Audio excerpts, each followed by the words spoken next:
So the articulation point, it is one of the halq, the throat letters, one of the 6 letters.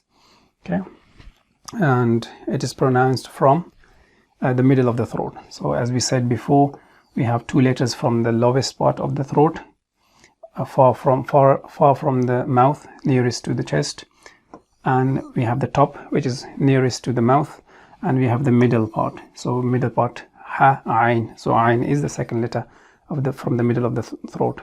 So how it is pronounced, you see the muscle of the throat should be tightened.